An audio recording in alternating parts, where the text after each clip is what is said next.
Hello friends, तो आज के वीडियो में हम देखेंगे नेक्स्ट यूजर हमारा ऑथराइजर है।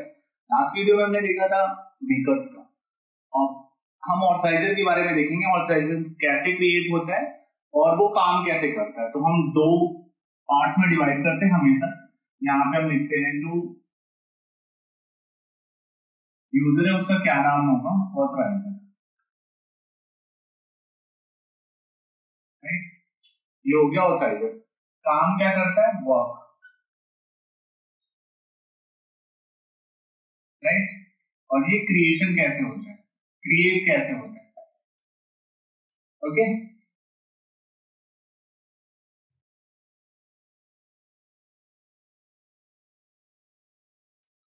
तो सबसे पहले हम क्रिएट कैसे होता है, क्रिएट बाय एडमिन। ठीक है, जब हम बैंक अकाउंट खोलते हैं तो उस टाइम हमारे पास एडमिन का पासवर्ड आता है रजिस्टर्ड नंबर पे, और उसके बाद उस एडमिन में हम जाकर एक यूजर क्रिएट करते हैं जिसको हम ऑथराइजर भी बोलते हैं। मेकर के साथ साथ ऑथराइजर का भी करते हैं। अब ऑथराइजर जब क्रिएट होता है तो उसमें भी ID will share the applicant, जो भी एप्लीकेंट होता है मोबाइल नंबर पे आईडी आती है उसकी। राइट, आईडी का मतलब लॉगिन आईडी। राइट, अब इस लॉगिन आईडी से हम ID password next to generate login ID transaction, login ID and login password. अब इसके साथ साथ तीन पासवर्ड होंगे, ट्रांजेक्शन पासवर्ड और एक प्रोफाइल पासवर्ड। राइट, तो ये तीनों जनरेट करने के बाद अब मेकर और इसमें क्या डिफरेंस था, मेकर और ऑथराइजर में यहीं तक काम खत्म हो जाता था मेकर का। देन मेकर पेमेंट इनिशिएट करता था। राइट, उसको कुछ नहीं करना होता था मेकर को। बट ऑथराइजर के केस में क्या है, क्योंकि ऑथराइजर एक ऑथराइजर है, एडमिन इसे कुछ पावर देता है कि आप बहुत सारे जो ट्रांजेक्शन है वो आप खुद उसे अप्रूव कर सकते हो। तो उसके लिए क्या है, नेक्स्ट जो हमारा है फोर्थ C5 फॉर्म होता है। आई गेस C5 है, मुझे याद नहीं है। आई बटन पे आ रहे हैं वीडियो, हमने ऑलरेडी ये वीडियो डाल रखी है कि पेमेंट लिमिट कैसे, आप जो लिमिट होती है ना पेमेंट लिमिट, इसके लिए एक फॉर्म फिल होता है, ऑनलाइन होएगा, एडमिन के थ्रू ये फॉर्म फिल होएगा, जिसमें हम लिमिट कंफर्म करते हैं और उतनी लिमिट को हमें बैंक वेरीफाई करके दे देता है, अप्रूव करके दे देते हैं कि ऑथराइजर इतनी लिमिट तक की पेमेंट को अप्रूव कर सकता है। उसके लिए प्रॉपर फॉर्म होता है, आई बटन पे ऑलरेडी आ रहा है। राइट, अब पेमेंट लिमिट के जो फॉर्म होता है उसमें पूरी डिटेल जाती है, डायरेक्टर्स के साइन होते हैं, डायरेक्टर साइन करते हैं with stamp and then submitted to bank.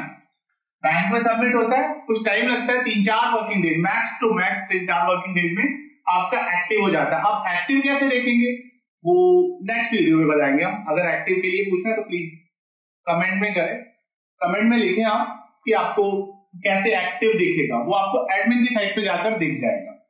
जब तक ये एक्टिव नहीं हुआ, एक्टिव 3 to 4 वर्किंग डेज, जिस दिन आप सबमिट करते हो बैंक में उससे। राइट, जैसे ही एक्टिव हो जाता है देन आपका ऑथराइजर का लॉगिन डन हो जाता है। राइट, लॉगिन डन होने के बाद अब आप इसका काम, अब ये अपना काम स्टार्ट करता है लॉगिन होने के बाद।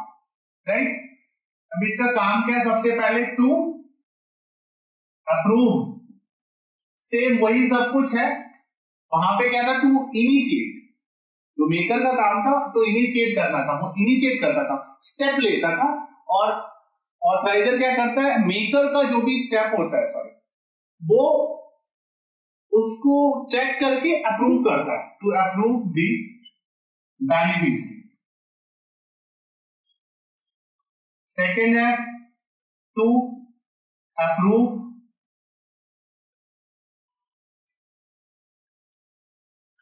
NEFT, RTGS to approve the bills and utility। और नेक्स्ट देख लेता हूं मैं क्या है।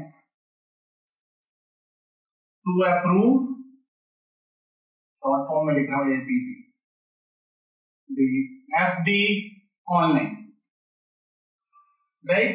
नेक्स्ट है आपका to approve GST, income tax, TDS, right. Next है आपका to approve the closure request of FD online. अब इन दोनों में क्या डिफरेंस है? ये to approve FD online, to approve closure. ये ओपन करते टाइम जो अगर FD ओपन करता है यूजर, आई मीन मेकर जब ओपन करता है FD, तब इसे बोलते हैं to approve the FD online.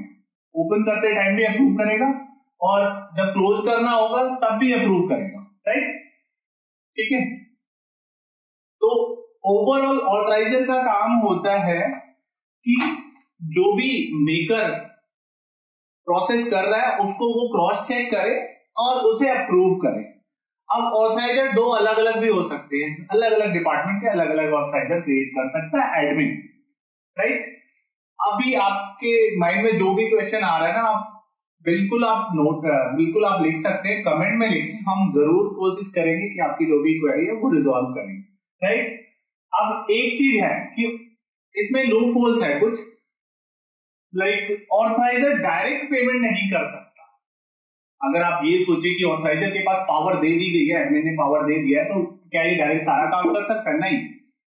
अगर इसने कोई पेमेंट इनिशिएट कर दिया, ऑप्शन इसके पास भी है इनिशिएट करने का, अगर इसने कोई पेमेंट इनिशिएट किया तो ये अप्रूव नहीं कर सकता, ये ध्यान रखना। मैं लिख देता हूं don't, can not initiate anything, only can approve. तो इसका मैं लेमन लैंग्वेज में बता दूं, ये मेकर से बोलेगा कि भाई मेरे को ना राम को पेमेंट करनी है, तू राम को इनिशिएट कर दे 10,000 की पेमेंट, तो मैं कर दूंगा, तो मैं पेमेंट कर दूंगा अप्रूव। बट इसके पास ये अथॉरिटी नहीं है कि ये इनिशिएट भी कर दे और अप्रूव भी कर दे, वो इसलिए कि एक बंदे के पास पूरी अथॉरिटी नहीं दी जाती है, राइट। तो ऐसा नहीं है कि एडमिन ने पावर दे दी तो सब कुछ कर सकता, नहीं कर सकता सब कुछ, इसका सिर्फ काम है अप्रूवल, तो ये अप्रूवल देता है बस। आगे मैंने लेमन लैंग्वेज में क्लियर कर दिया ऑथराइजर होता क्या। अब इसमें बहुत सारे लोगों को प्रॉब्लम आती है, जब ये अकाउंट बना देते हैं ना, तो इसी स्टेप पे रुक जाते हैं, 1 2 3, फिर हमारे पास कॉल करते हैं, मैसेज करते हैं। ये जो स्टेप था ये मैंने स्पेशली बताया उन लोगों के लिए जो प्रॉब्लम आती है। ये बनाने के बाद ये कहते हैं कि भाई मेरी पेमेंट नहीं होगी, तो होएगी कैसे? जब तक आप लिमिट नहीं वेरीफाई करवाओगे, लिमिट अप्रूव नहीं करवाओगे बैंकर से, तब तक वो लिमिट, तब तक इसके पास ऑथराइजर के पास पावर नहीं आएगी कि इसने 10 लाख 50 लाख कितने भी पेमेंट करनी है, वो पावर नहीं आएगी इसके पास। तो आपने 3 स्टेप तक नहीं रुक जाना। जब भी आप क्रिएट करोगे ऑथराइजर के यूजर, आपने 4th स्टेप जरूर फॉलो करना है। अगर आपको कुछ प्रॉब्लम आ रही तो कमेंट में जरूर लिखें, और ईमेल आईडी भी शो हो रही है नीचे, वहां पे आप ईमेल कर सकते हैं, कॉल भी कर सकते हैं, बट कॉल डायरेक्ट नहीं करना आपने, पहले व्हाट्सएप कमेंट, देन नहीं प्रॉब्लम सॉल्व हो रहा है तब आपको कॉल करना है, right. Thank you so much.